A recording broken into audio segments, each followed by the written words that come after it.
Salutations, industrialists. I'm Mark, a producer working on Gilded Destiny. In today's Dev Diary, we're going to update you on the population system. We'll discuss how population groups, or POPs, are structured in Gilded Destiny, including how they're defined by culture, religion, and profession, and how they evolve over time. We'll also explore how POPs interact with the economy, meet their needs, and shape your nation's development through education, labor, and political influence. You may remember we shared a dev diary on population a while back. However, much has changed since then. Some things may be familiar to you, while others will be entirely new. However, before we begin, we have very Gilded news. I am pleased to announce that Gilded Destiny will be published globally by Hooded Horse, a publisher renowned for their strong lineup of strategy games. Partnering with Hooded Horse will gild the path forward for Gilded Destiny, helping Aquila Interactive's development team realize the game that we set out to create. In addition, their support will elevate the overall quality of the game and ensure that our creative vision is conveyed clearly to a wider audience.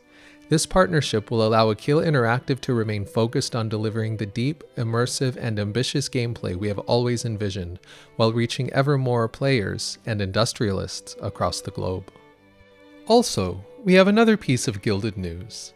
At the time of recording, we have decided on a plan to release the closed alpha very soon. Be sure to keep an eye on our social channels for updates. Our dev team is working relentlessly to get the alpha to you as soon as possible. With that in mind, we have already sent out the non-disclosure agreements to our Kickstarter and Modian backers. If you backed us on either of these platforms, be sure to complete the NDA forms. Once you do this, and once the closed alpha has been announced, you will receive info on how to claim your Steam key. Follow the instructions in a separate post for that. Without further ado, let's saddle up and gallop ahead. First off, let's take a look at the population menu.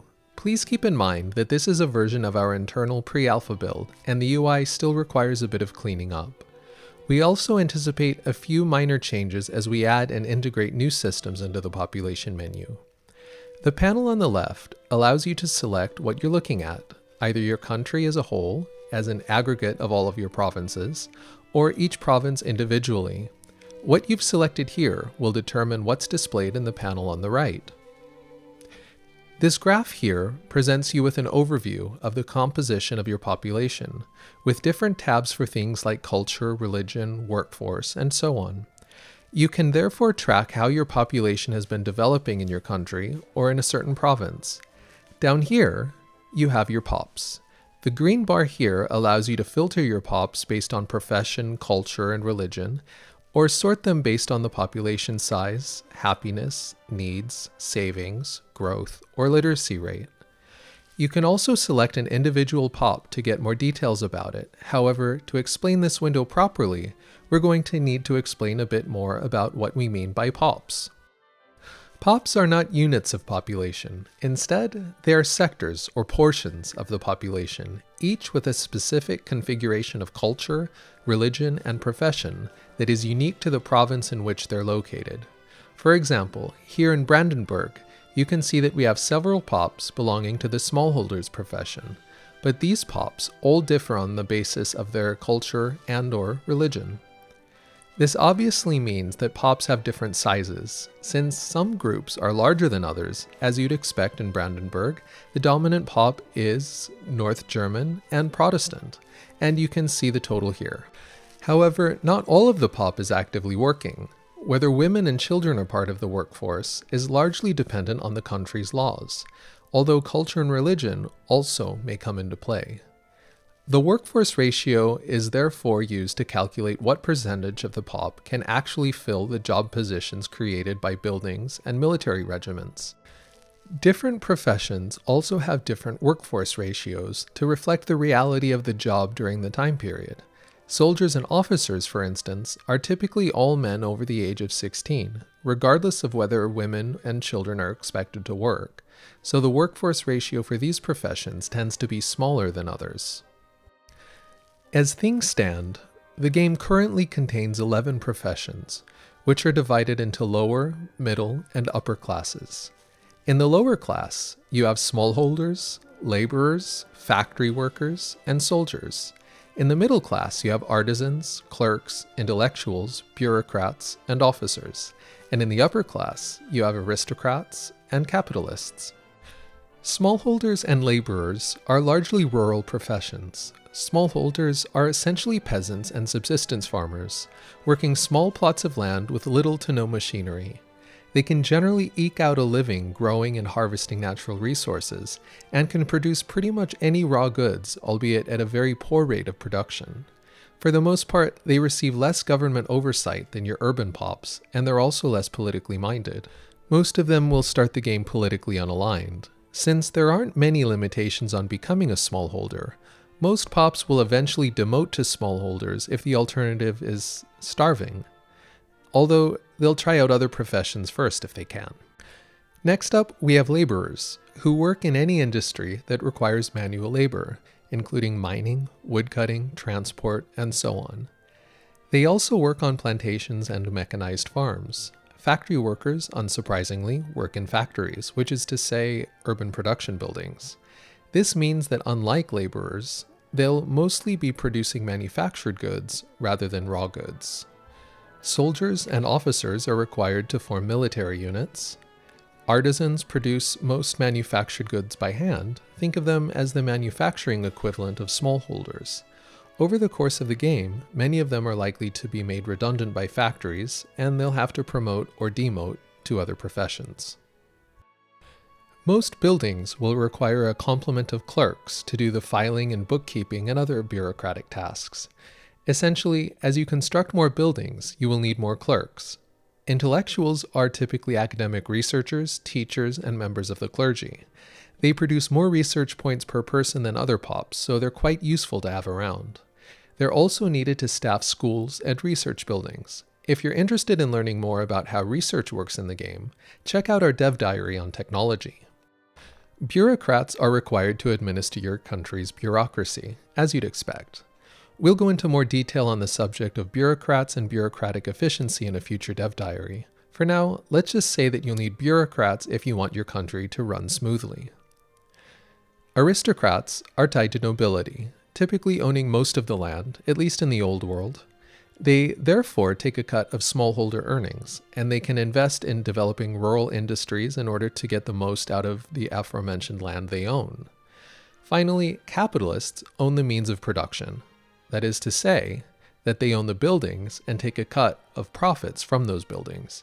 They can reinvest these earnings to construct more buildings, get a larger cut, construct more buildings, and so on. We'll cover how pops change professions in a future dev diary, but for now, we'll just point out that you can see which professions members of this pop are likely to switch to. So those are the professions. And since we've already covered culture and religion in an earlier dev diary, it's time to move on to how pops actually behave. Apart from their population size, pops have four main stats: growth rate, literacy rate, happiness, and political power. The population growth rate obviously represents how quickly the pop grows, and pops can grow or shrink in various ways. On the one hand, there's natural growth, so births and deaths, which is affected by things like advances in medical technology and whether or not the pop's essential needs are being met. On the other hand, there are ways that people can leave the pops of which they are members and go to join different pops. Since pops are defined by culture, religion, and profession, people within the pop who change any one of these three categories through assimilation, conversion, and promotion or demotion will leave that pop and join a different pop. Likewise, since pops are separated by province, emigration will cause a pop to lose members, which are then added to a pop in a different province.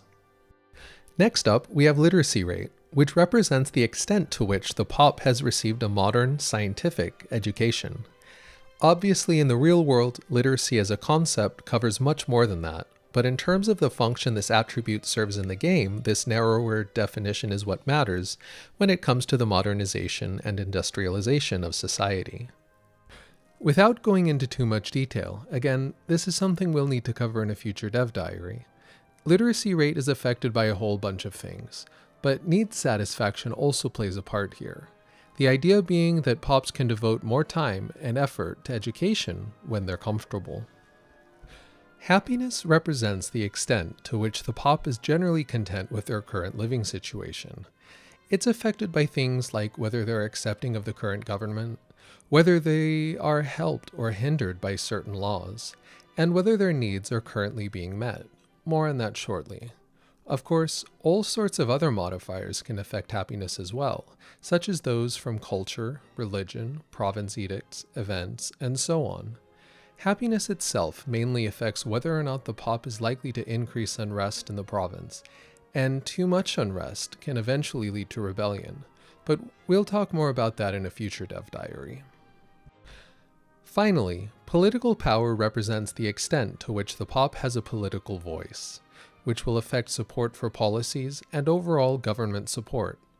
For the most part, political power is affected by the country's electoral policy and by the pop's wealth, with wealthier pops having more of an ability to affect political change. Pops will also have political opinions, and the same pop can be split between several different political opinions, for instance 30% liberal and 70% conservative. Speaking of pops' wealth, we can see a breakdown of that here in the upper right. Pops will spend their income in order to satisfy their needs, and any excess goes into their savings. They can draw upon those savings to buy more needs if there are goods that they cannot afford with their base income. We've talked a bit about needs already, largely because the needs system affects so much of a pop's behavior. In effect, needs are just that, the goods that people need in order to survive, flourish, and enjoy themselves. Needs are divided into three categories: essential, comfort, and luxury. Succeeding or failing to meet certain needs satisfaction in the needs category will affect the pop in various ways. For instance, failing to meet enough of a pop's essential needs will cause it to demote or die, depending on its position in the social hierarchy. Conversely, meeting enough luxury needs will increase the pop's happiness and literacy rate growth.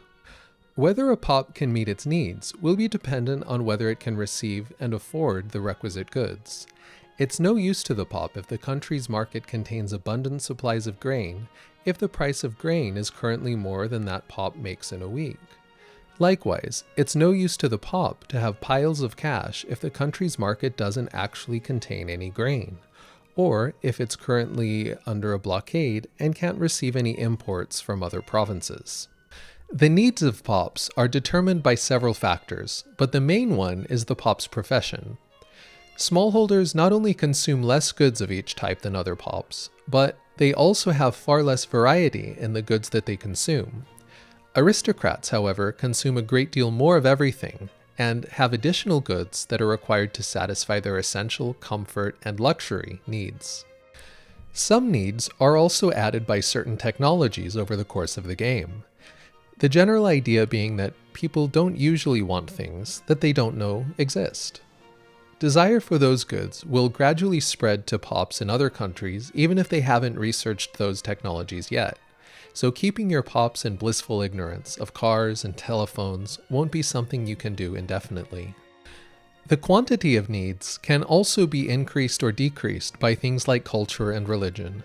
Famously, the English have quite the appetite for tea. So much so that after declaring independence, the Americans decided that tea was unpatriotic and tended to avoid it in favor of coffee, which I suppose can cause a bit of an identity crisis for an American in the United Kingdom. Some religions also have fairly strict prohibitions against consuming meat and or alcohol, and naturally that also has an effect on supply and demand. Finally, the quantity of needs will also increase for all pops as a country develops new technologies, and as some people become more aware of the potential for increasing the abundance of goods. Likewise, the quantity of needs will increase as pops become more literate and thus more cognizant of the standard of living for people outside of their immediate social circle. Before we go any further, we should probably address how we're dealing with quantity and quality when it comes to the consumption of goods. As you'd expect, there are some goods that are rarer and fancier versions of their more basic counterparts, clothing and luxury clothing, for example, to represent the fact that some garments actually require different materials in their makeup. However, There are also differences in how much each good each individual member of the population consumes depending on their profession. Aristocrats, for example, require significantly more clothing and more grain per person than smallholders. Now, this isn't to suggest that aristocrats are actually eating 20 times the amount, unless of course they're actually aristocrats, or that they actually wear 8 more layers of clothing, or what have you. It's more to represent the amount of work that goes into producing the kind of higher quality goods that aristocrats, or the higher quality and quantity of food that aristocrats would be consuming, without creating dozens of luxury versions that are essentially of the same type. Why quantity needs to represent quality in this way is quite neatly illustrated with the firearms problem. Over the course of the game, guns get more complex. There are far more components to a rifle with a self-loading action than a smooth-bore musket. As you research better quality firearms, therefore, your units will require more small arms when they are recruited, to represent the fact that their weapons require more work. It could be argued that instead of just increasing the amount of small arms, you could decrease the output speed of factories in the country. After all, that's what's actually happening. Guns are taking longer to produce. However, the problem is that since the world's markets are connected, the result is that less technologically advanced countries start to overproduce their rivals and end up dominating the market, despite the fact that they are, in theory, still making older, simpler models. Of course, if you decide that you do want to simulate the changing nature of firearms in all of its complexity, with different models of firearms circulating the world markets, that is something you could quite easily mod into the game. Our editor tool makes it relatively straightforward to add a new goods type, along with production formulas for the buildings that produce it, and consumption requirements for the military units. The same goes for any other goods types that you might want to add to, or even remove from, the base game. You could even get right down to including the different calibers of bullet if you really wanted to simulate the logistical nightmare of the start of the American Civil War, but that's up to you. At the end of the day, we chose to focus on broader categories of goods so as to represent a wider variety of important industries during the time period, and even so, the current count is close to about 50. That's probably a good place to end today's Dev Diary, although there's probably much more we could say about Pops. Since they're so central to the game as a whole, we'll no doubt touch upon them again in future Dev Diaries. Once again, if you've backed us on Kickstarter or Modian, be sure to complete the NDA forms sent to you on those websites. In addition to having early access to the game, our backers will be an integral part of the development of Gilded Destiny. One of the main purposes of the closed alpha will be to gather focused, high-quality feedback from devoted and passionate players while key systems are still in development. Again, we're thrilled to be bringing the closed alpha to our supporters who backed us on Kickstarter and on Modian. We hope you've enjoyed this Dev Diary, and as always, if you have any questions or comments, don't hold your horses, trot down to the comment section below. Lastly, remember to subscribe to our YouTube channel, and if you have not done so already, add Gilded Destiny to your Steam wishlist. Until our paths converge once more, we bid thee farewell. May your destiny be a gilded one.